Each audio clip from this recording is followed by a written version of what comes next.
Chocolate খেতে কিন্তু আমরা সবাই খুব ভালোবাসি, আর এরকম শীতের বিকেলে যদি এক কাপ হট চকলেট পাওয়া যায় তাহলে তার কোনো কথাই নেই। বাই দ্য ওয়ে, আমি আপনাদের Trisha and welcome to my channel Trisha tasty ট্রিটে। আর আজকে আমি বানাচ্ছি হট চকলেট। তাহলে চলুন শুরু করা যাক। হট চকলেট বানানোর জন্য আমি এখানে 700 ml মতো দুধ নিয়ে নিয়েছি। আচ্ছা, আমি এখানে ফুল ফ্যাট মিল্কের ইউজ করেছি। এবার দুধটাকে আমরা প্রথমে ভালো করে একটু গরম করে নেব।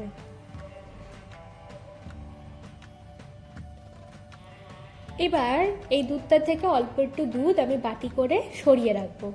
এই বাটির দুধটা আমরা পরে ব্যবহার করব। আর বাকি দুধের মধ্যে আমি 5 চামচ মতো চিনি দিয়ে দিচ্ছি, আর চিনিটাকে আমরা ভালো করে মিশিয়ে নেব।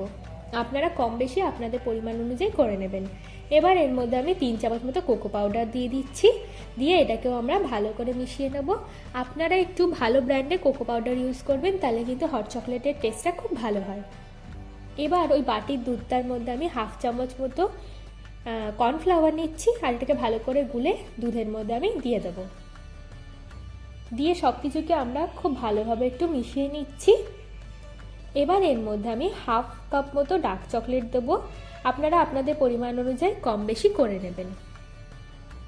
এবার একটু সময় ধরে আমাদের এটা ভালো করে মিশিয়ে নিতে হবে। দেখুন, আমাদের হট চকলেটটা কিন্তু একদম রেডি হয়ে গেছে। এবার আপনাদের পছন্দ মতো যে কোনো কাপে ঢেলে আপনারা সার্ভ করে দেবেন। আমার ভিডিওটি যদি আপনাদের ভালো লেগে থাকে তাহলে প্লিজ একটি লাইক করবেন, প্রচুর প্রচুর শেয়ার করবেন, আর এরকম আরও ভিডিও পেতে আমার চ্যানেলটিকে সাবস্ক্রাইব করবেন। নমস্কার।